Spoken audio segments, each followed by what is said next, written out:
Eide, Foreign Minister of the Kingdom of Norway, Honorable Law Minister of Pakistan, Mr. Azam Nazir Tarar, members of the esteemed delegation of Norway, members of the media, my colleagues, ladies and gentlemen, Assalamu alaikum and very good morning.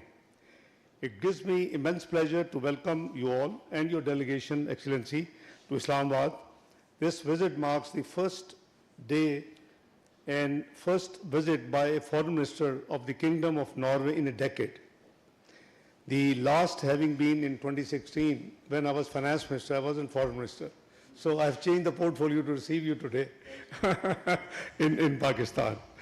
Bearing in mind that, we have existing goodwill on both sides, I look forward to more frequent exchanges between our two friendly countries in the months and years to come. Ladies and gentlemen, our discussions today were warm, constructive, and wide-ranging. We took stock of the existing Pakistan-Norway bilateral relations and agreed to undertake steps to enhance our relations as well as cooperation in all other areas of mutual interest, including trade and investment, education, defense, climate change, IT, and maritime affairs. Pakistan greatly values its relations with Norway and looks forward to further strengthening these ties in the days and weeks and months to come. It is a matter of great privilege and satisfaction that the bilateral political consultations between our two countries have become a regular feature. We are looking forward to hosting the next round of BPC in Islamabad later this year in the winter. Both sides agreed that our bilateral trade is below the potential of both economies and need to be enhanced through effective measures. Pakistan offers enormous investment opportunities to Norwegian companies, and it is heartening to see many leading Norwegian companies investing in Pakistan. A renowned Norwegian company, Yara International, is establishing a joint venture in plant nutrition with Fauji Fertilizer Company in Pakistan. Ladies and gentlemen, Excellencies, I hope this initiative will be a trailblazer for many more future projects between our two great countries. Our technology partnership with Norway is a success story. Pakistan IT exports to Norway have grown more than fivefold in the last 2 years, and I have no doubt that this is only the beginning. We also agreed on the expeditious finalization of various agreements and MOUs under process between our two countries and are in progress with different ministries in our respective countries. Pakistan share a convergence of perspectives on climate change. It was a very good discussion. It is heartening to note that Pakistan and Norway signed the MOU under Article 6 of the Paris Agreement on 1st of April this year. We also discussed cooperation in maritime affairs. I briefed my friend that Pakistan is one of the world's largest ship recycling facilities, and our strategic location makes it the most competitive and nearest recycling destination in this maritime region for ships coming from Norway. We are grateful to Norway's maritime authorities for their support in building capacity and providing technical training for Pakistan's shipbreaking industry, in line with the Hong Kong Convention. Ladies and gentlemen, both Pakistan and Norway agreed to enhance people-to-people contacts, which can become defining for our relations and serve as social and cultural bridges between the two countries. We also noted that Pakistan-Norway parliamentarian friendship groups have been established in the Senate and the National Assembly of Pakistan to promote cooperation between the two countries' parliamentary bodies. Labor mobility was also a key area that we discussed. We agreed to continue work on legal pathways for Pakistan's skilled manpower, stressing the need to combat human smuggling and illegal migration. Both sides agreed that by providing safe, orderly, and regular migration channels, we not only protect migrants' rights and lives, but also dismantle the illegal model of smuggling human rights networks. Both Pakistan and Norway share a commitment to multilateralism, the principles of the United Nations Charter, respect for sovereignty and territorial integrity, and the peaceful settlement of disputes. Our two countries remain actively engaged on issues related to UN Security Council, and the two sides have strong convergence of views on major issues. Building on our previous experience working together in international bodies and multilateral fora, both sides affirmed their desire to continue mutual support and consultations in such forums. Ladies and gentlemen, during our discussions, I briefed Excellency, my friend, and his delegation on the issue of Jammu and Kashmir, which remains one of the long-standing unresolved international disputes and has been on the UN Security Council agenda since 1948, with numerous resolutions adopted on it by the Security Council since then.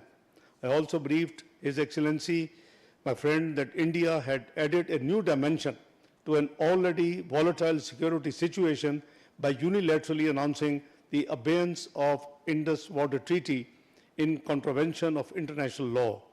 We reiterate that India must end the weaponization of water and uphold its treaty obligations under the international legal obligations. I also briefed His Excellency Foreign Minister of Norway on our diplomatic efforts to promote dialogue, de-escalation and peaceful settlement of the US-Iran conflict.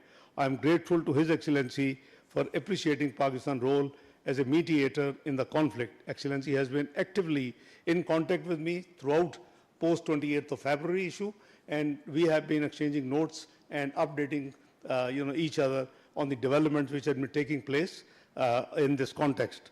I also shared, and we also discussed broadly the latest trilateral agreement between Turkey, Saudi Arabia and Pakistan, the Mecca Joint Defense Agreement 2026. We had great discussion, and it happens all the three countries enjoy the best of relations with Norway, and His Excellency has been interacting with our common colleagues, the foreign ministers of all these countries. We agreed on the need to find peaceful solution to the international conflicts in full respect of the principles of international law and the UN Charter. I thank His Excellency, my dear friend, for his visit. I am confident that this visit will open a new chapter in Pakistan-Norway relations and will contribute to greater cooperation and mutual prosperity for the people of both countries in the years ahead. I thank you, Excellency. Over to you. Your Excellency, Deputy Prime Minister, Foreign Minister Mohammad Isakdar, dear friends, I'm really happy and honored to be here. It's correct that it's 10 years ago since the last foreign minister's visit, so it was about time. And I promised you many months ago that I would come, and today I live up to my promise, and I was looking very much forward to this visit, which is short but very effective. And I very much look forward to the remainder of this day, where I have many interesting meetings with the government, also with Field Marshal Munir and with other key players. I want to say, I echo everything that was said.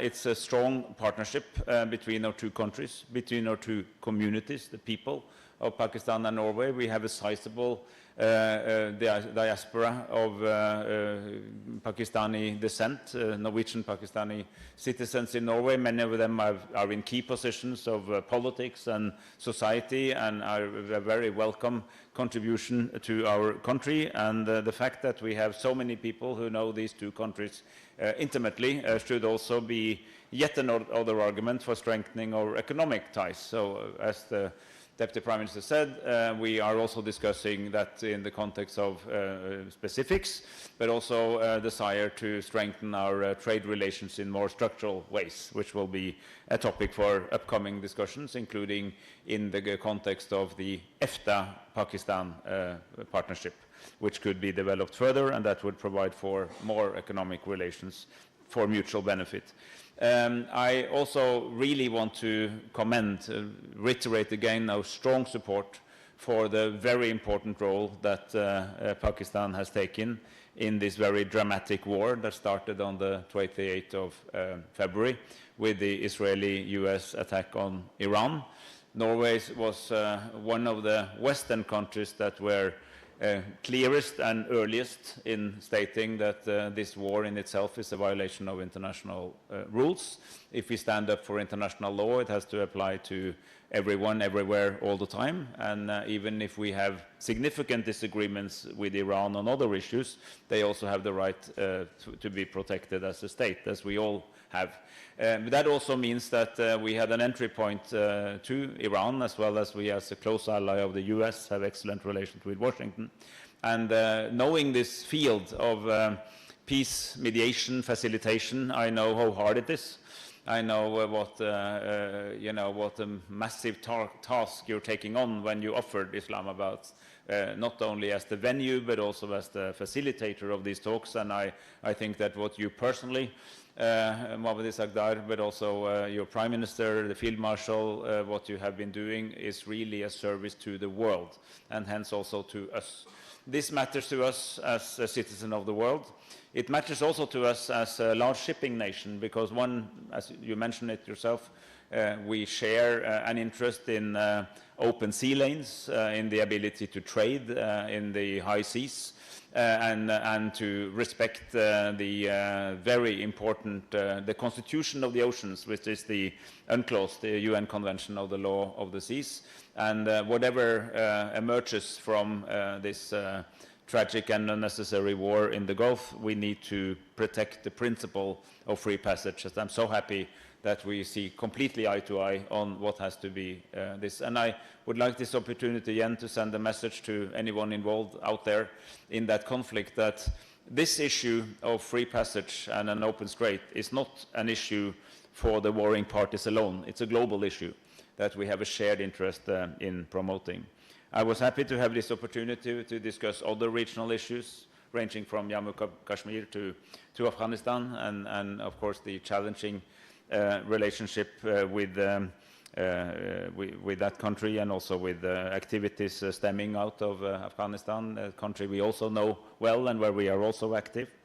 I was glad to learn more about this new trilateral defense cooperation. As you kindly mentioned, these are three countries with whom Norway have very good and close relations.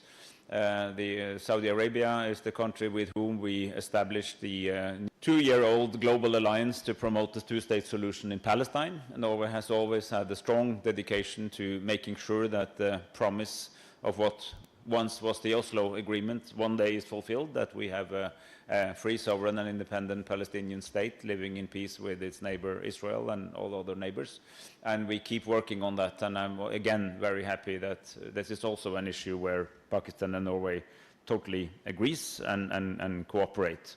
And likewise, I mentioned Saudi Arabia, also Turkey is a country that Norway works with closely. So we thought this was a very interesting development, and I was happy to have the opportunity to learn more about it. And then finally, I was very, in my relatively recent past, I was also Minister of Climate and Environment, and for that reason I followed these negotiations very closely. I've seen the extreme effects on Pakistan of floods and other expressions of climate change, and I'm happy to have a foreign minister colleague that is so dedicated to that case. And we agreed that while of course we have specialized ministries for this, it's also a foreign policy issue. And if you need one additional argument for stopping wars, apart from relieving suffering and ending economic harm, it is that mankind should collectively try to focus on the real issues that requires real cooperative action, that includes combating nature loss, climate change, promoting global health, and fighting poverty. So these are all issues on our agenda, and thank you